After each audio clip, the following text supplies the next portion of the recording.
こんにちは、ミルです。今日は2025年4月12日の土曜日です。家の近くの桜はもうね、散り始めています。桜の花びらが風に散ってね、桜吹雪がとっても綺麗です。はい。今日は日本の春に多くの人が苦しむ花粉症についてお話をします。それから今の季節、桜が咲いている時期に使える天気の言葉、桜にね、関係する言葉を少し紹介します。とっても綺麗な言葉なので、ぜひ使ってみてください。まずは花粉症のお話です。春は一年の始まりです。桜も咲くし、新生活も始まるし、暖かくなり始めるし、嬉しい楽しい季節である一方で、花粉症の季節でもあります。なのでね、わー、春だー、花粉症だーと嘆く人もたくさんいます。で、どんなね、症状があるのかというと、もうね、大変ですよ。症状の前にね、早い人は2月ぐらいから始まるそうです。で、梅雨入り前ぐらいまで続くんですって。なので、本当にね、4ヶ月、3、4ヶ月続くという人もいるようです。で、これね、子供も花粉症になるんですね。私の友達のね、娘さんがもう3歳ぐらいから花粉症だって言ってましたね。はい、とても大変です。もう今ではね、日本の春といえば、桜もそうなんですが、春といえば花粉症みたいなね、そんな風にもなっています。で、どんな症状があるのかというと、サラサラとした水のような鼻水が止まらない。これね、大変ですよね。本当にね、ジャーって出てくるんですよね。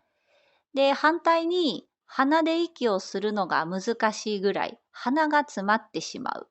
こういう場合もあります。それからくしゃみですよね。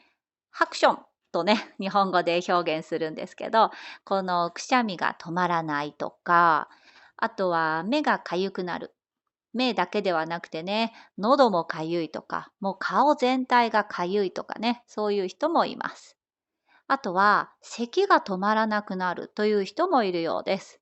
これがね、数ヶ月続くというのは本当に大変ですよね。なので、この季節限定でね、マスクをしている人も多いです。あとはね、家に入る前に、上着をね、はたいて、花粉を落として、家に花粉を入れないようにね、する人もいるみたいですよ。はい。で、ちょっとね、日本語の話をするんですが、花粉症に限らずなんですけど、鼻水が出るときに何をしますか？ティッシュを使ってね、ふーんって鼻水を出します。これね、鼻を噛むと言います。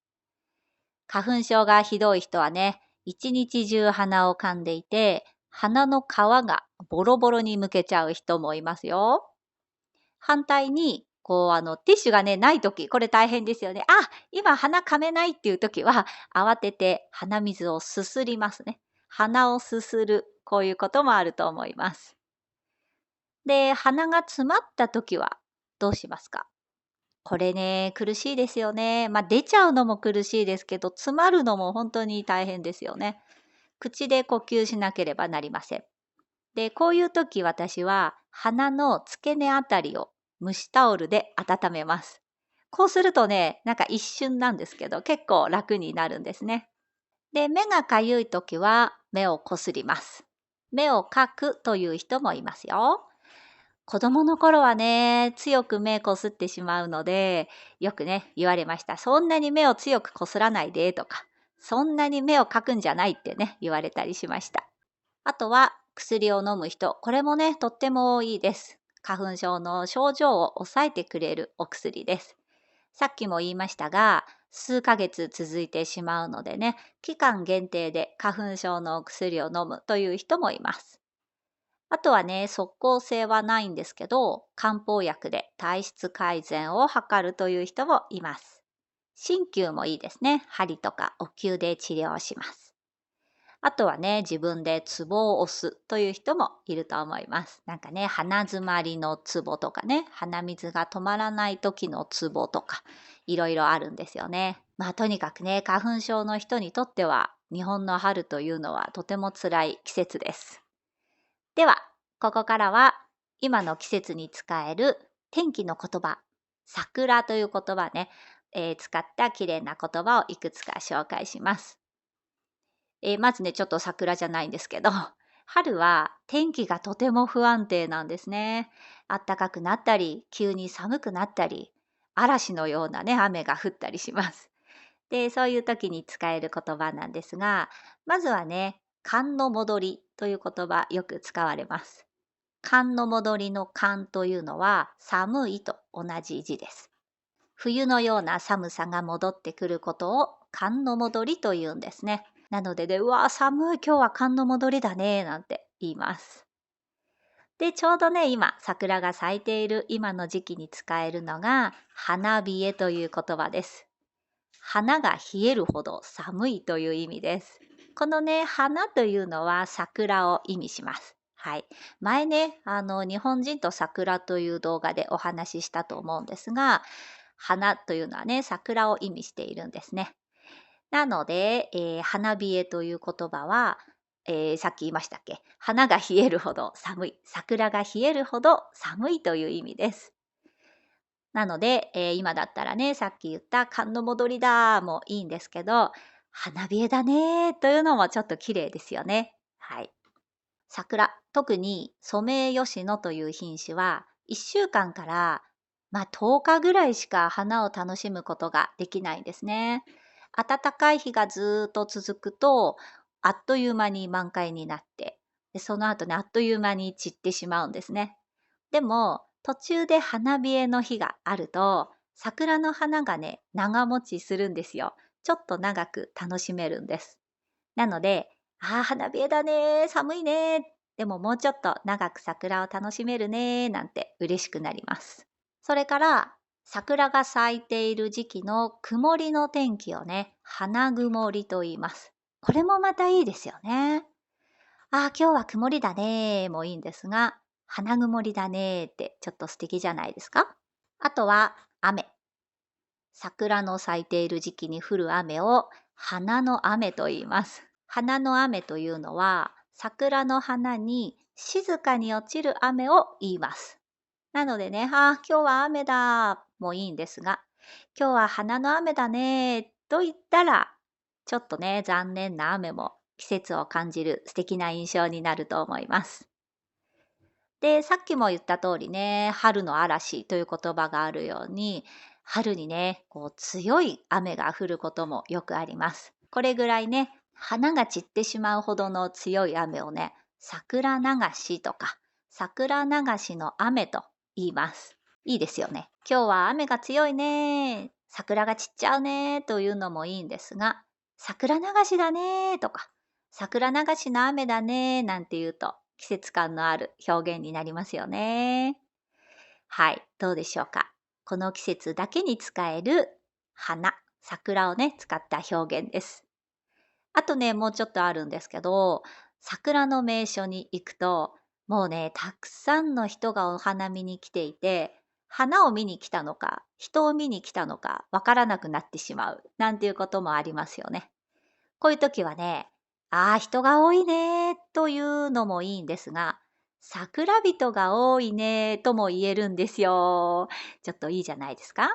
お花見をしている人をね、桜人と言うんです。はい。ということで、いくつか紹介してきたんですが、最初にね、言った通り、東京の桜で、うちの近くですけれども、満開から葉桜に変わりつつあるんです。はい。ソメイヨシノという品種は、最初に花が開いて、で、だんだんね、花がたくさん増えていって、満開になって、その後に花びらが散り始めます。で、散り始める頃にね、葉が出てくるんですよ。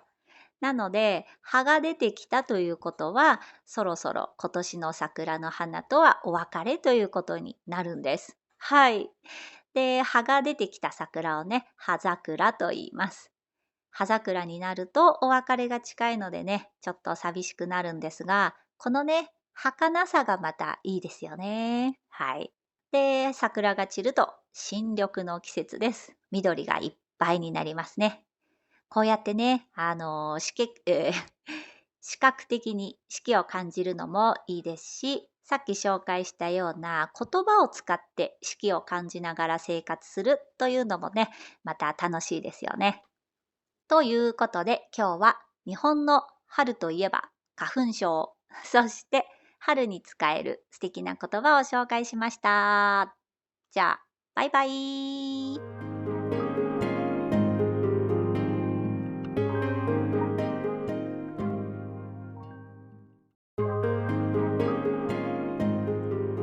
こんにちは、ミルです。今日は2025年4月12日の土曜日です。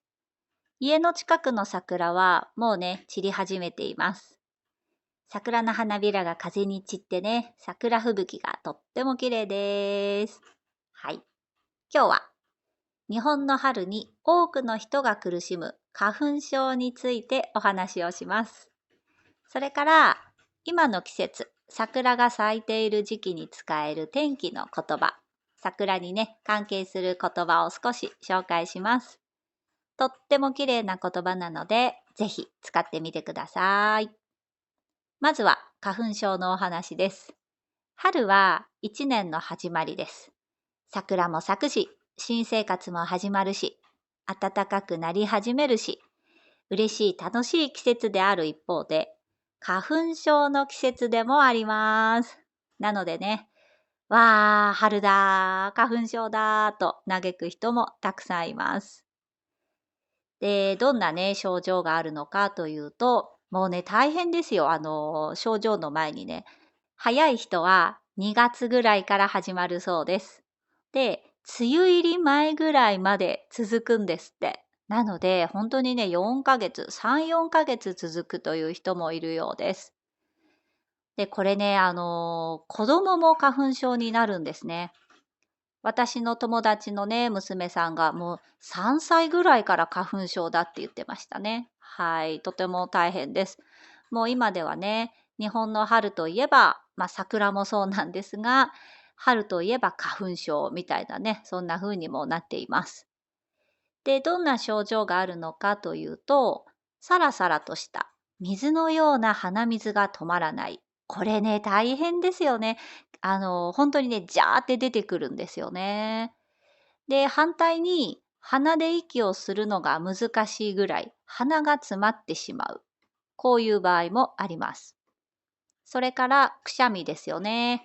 ハクションとね、日本語で表現するんですけど、このくしゃみが止まらないとか、あとは目がかゆくなる。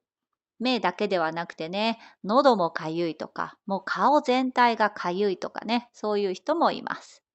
あとは、咳が止まらなくなるという人もいるようです。これがね、数ヶ月続くというのは本当に大変ですよね。なので、この季節限定でね、マスクをしている人も多いです。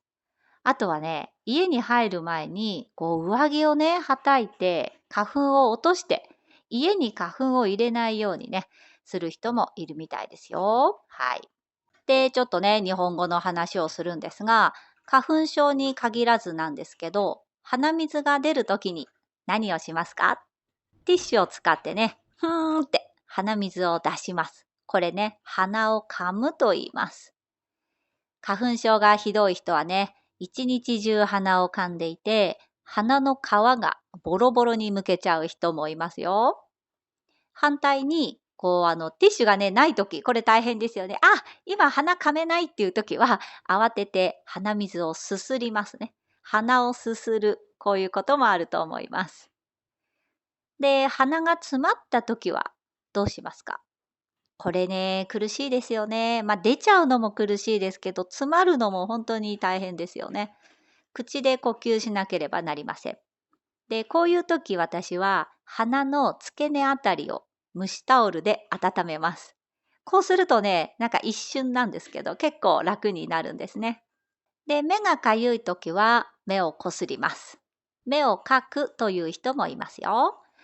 子供の頃はね、強く目こすってしまうので、よくね、言われました。そんなに目を強くこすらないでとか、そんなに目をかくんじゃないってね、言われたりしました。あとは薬を飲む人、これもね、とってもいいです。花粉症の症状を抑えてくれるお薬です。さっきも言いましたが、数ヶ月続いてしまうのでね、期間限定で花粉症のお薬を飲むという人もいます。あとはね、即効性はないんですけど、漢方薬で体質改善を図るという人もいます。鍼灸もいいですね。針とかお灸で治療します。あとはね、自分でツボを押すという人もいると思います。なんかね、鼻詰まりのツボとかね、鼻水が止まらない時のツボとか、いろいろあるんですよね。まあとにかくね、花粉症の人にとっては、日本の春というのはとても辛い季節です。では、ここからは今の季節に使える天気の言葉、桜という言葉ね、使った綺麗な言葉をいくつか紹介します。まずね、ちょっと桜じゃないんですけど、春は天気がとても不安定なんですね。暖かくなったり、急に寒くなったり、嵐のようなね、雨が降ったりします。で、そういう時に使える言葉なんですが、まずはね、寒の戻りという言葉よく使われます。寒の戻りの寒というのは寒いと同じ字です。冬のような寒さが戻ってくることを寒の戻りというんですね。なので、うわ、寒い、今日は寒の戻りだね、なんて言います。で、ちょうどね、今、桜が咲いている今の時期に使えるのが、花冷えという言葉です。花が冷えるほど寒いという意味です。このね、花というのは桜を意味します。はい。前ね、日本人と桜という動画でお話ししたと思うんですが、花というのはね、桜を意味しているんですね。なので、花冷えという言葉は、さっき言いましたっけ、花が冷えるほど寒い、桜が冷えるほど寒いという意味です。なので、今だったらね、さっき言った寒の戻りだもいいんですけど、花冷えだねというのもちょっと綺麗ですよね。はい。桜、特にソメイヨシノという品種は、1週間から、10日ぐらいしか花を楽しむことができないんですね。暖かい日がずっと続くと、あっという間に満開になって、でその後ね、あっという間に散ってしまうんですね。でも、途中で花冷えの日があると、桜の花がね、長持ちするんですよ。ちょっと長く楽しめるんです。なので、花冷えだね、寒いね、でももうちょっと長く桜を楽しめるね、なんて嬉しくなります。それから、桜が咲いている時期の曇りの天気をね、花曇りと言います。これもまたいいですよね。今日は曇りだね、もいいんですが、花曇りだねってちょっと素敵じゃないですか？あとは、雨。桜の咲いている時期に降る雨を花の雨と言います。花の雨というのは、桜の花に静かに落ちる雨を言います。なのでね、今日は雨だもいいんですが、今日は花の雨だねと言ったら、ちょっとね、残念な雨も季節を感じる素敵な印象になると思います。で、さっきも言った通りね、春の嵐という言葉があるように、春にね、こう強い雨が降ることもよくあります。これぐらいね、花が散ってしまうほどの強い雨をね、桜流しとか、桜流しの雨と言います。いいですよね。今日は雨が強いね、桜が散っちゃうねというのもいいんですが、桜流しだねとか、桜流しの雨だねなんて言うと、季節感のある表現になりますよね。はい、どうでしょうか。この季節だけに使える花、桜をね、使った表現です。あとね、もうちょっとあるんですけど、桜の名所に行くと、もうね、たくさんの人がお花見に来ていて、花を見に来たのか、人を見に来たのか、わからなくなってしまう、なんていうこともありますよね。こういう時はね、人が多いね、というのもいいんですが、桜人が多いね、とも言えるんですよ。ちょっといいじゃないですか。お花見をしている人をね、桜人と言うんです。はい。ということで、いくつか紹介してきたんですが、最初にね、言った通り、東京の桜で、うちの近くですけれども、満開から葉桜に変わりつつあるんです。はい。ソメイヨシノという品種は、最初に花が開いて、で、だんだんね、花がたくさん増えていって、満開になって、その後に花びらが散り始めます。で、散り始める頃にね、葉が出てくるんですよ。なので、葉が出てきたということは、そろそろ今年の桜の花とはお別れということになるんです。はい。で、葉が出てきた桜をね、葉桜と言います。葉桜になるとお別れが近いのでね、ちょっと寂しくなるんですが、このね、儚さがまたいいですよね。はい。で、桜が散ると新緑の季節です。緑がいっぱいになりますね。こうやってね、視覚的に四季を感じるのもいいですし、さっき紹介したような言葉を使って四季を感じながら生活するというのもね、また楽しいですよね。ということで今日は日本の春といえば花粉症、そして春に使える素敵な言葉を紹介しました。じゃあ、バイバイ。